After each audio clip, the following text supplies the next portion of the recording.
नमस्कार। DK एसएमएसडी college channel में आप सभी का स्वागत है।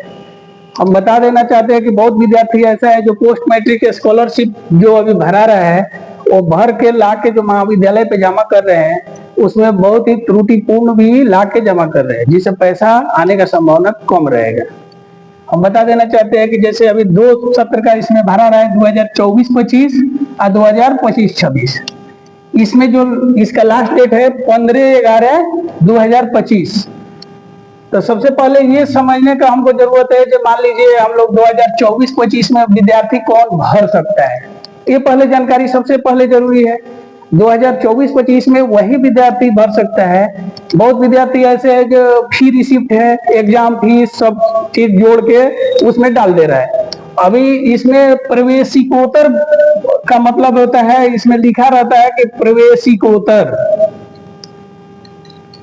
तो प्रवेशिकोत्तर का मतलब है कि जिसका नामांकन 2024-25 में हुआ हो, यानी हम लोग जो एडमिशन के समय पहले नामांकन कराते हैं, उसके बाद से एग्जाम भरते हैं, फॉर्म जो भी भरना है।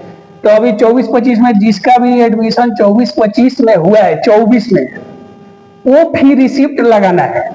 वो फी रिसिप्ट लगाने से क्या है, पैसा आएगा। तो 24-25 में जो लगने वाला कागजात है, वो आय प्रमाण पत्र जो 2024 का होना चाहिए, और जाति प्रमाण पत्र 2023 से 25 तक का होना चाहिए, और निवास प्रमाण पत्र 22 से 25 तक का लग जाएगा।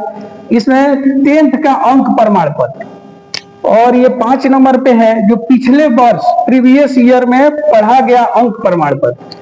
इसका मतलब है जो प्रीवियस ईयर, यानी जो विद्यार्थी इंटर से बीए में अगर अपना नामांकन कराया है तो इंटर का अंक प्रमाण पत्र लगाएगा। जो विद्यार्थी पार्ट 1 में पढ़ के पार्ट 2 में गया है तो पार्ट 1 का अंक प्रमाण पत्र लगाएगा। जो विद्यार्थी पार्ट 3 में अगर री एडमिशन कराया है 2024 में, तो 2024 का फी रिसिप्ट लगाएगा, और उसका जो रहेगा हम लोग का 2000 जो पार्ट 2 का अंक प्रमाण पत्र है वो लगाएगा, जिसमें अंक में मतलब उसका 50% मिनिमम होने चाहिए अंक प्रमाण पत्र में, तो वो लगाएगा। उसके बाद से नामांकन में जो कराया गया रसीद है, जो फी रिसिप्ट हम लोग जो पैसा जमा करते हैं, हर महाविद्यालय का अलग अलग है। किसी महाविद्यालय में हाथ से काटा हुआ रसीद है, किसी का बैंक द्वारा जमा कराया गया रसीद है, तो उसी को फी रिसिप्ट बोलते हैं। आप नामांकन का ही फी रिसिप्ट उसमें डालिए। और इसका जो 7 नंबर पे है आधार कार्ड। आधार कार्ड यानी जरूरी है। आधार कार्ड से आजकल सभी जितना भी पैसा आने वाला है वो डायरेक्ट आधार कार्ड से ही आएगा। मेल आईडी, मोबाइल नंबर और फोटो, पासपोर्ट साइज फोटो लगेगा। उसी प्रकार 2025-26 में जो विद्यार्थी जैसे अभी हम लोग का सत्र लेट होने की वजह से 2024-25 का और 2025-26 का 2 एक साथ भरा जा रहा है। 2025-26 का विद्यार्थी 24 में जो नामांकन कराया था वो रसीद 2024 में लगाएगा। कितना विद्यार्थी है 2024 वाला ही 24-25 में अप्लाई किया, उसमें फी रिसिप्ट लगा दिया, और फिर 25-26 में भी वही रिसिप्ट दोबारा लगा दिया। तो वैसे लगाने से नहीं होगा। और जैसे सेमेस्टर में हमारा अलग अलग नामांकन हो रहा है, तो सेमेस्टर वाला विद्यार्थी जो है शुरू में जो फर्स्ट ईयर का हम लोग का जो नामांकन होता है वो रसीद लगाएगा।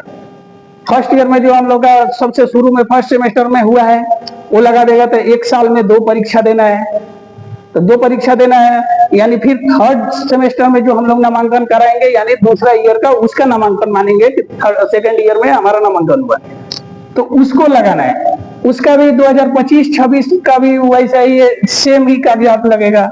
आय प्रमाण पत्र 2025, जाति 2023 से, और निवास प्रमाण पत्र 2022 से होने चाहिए।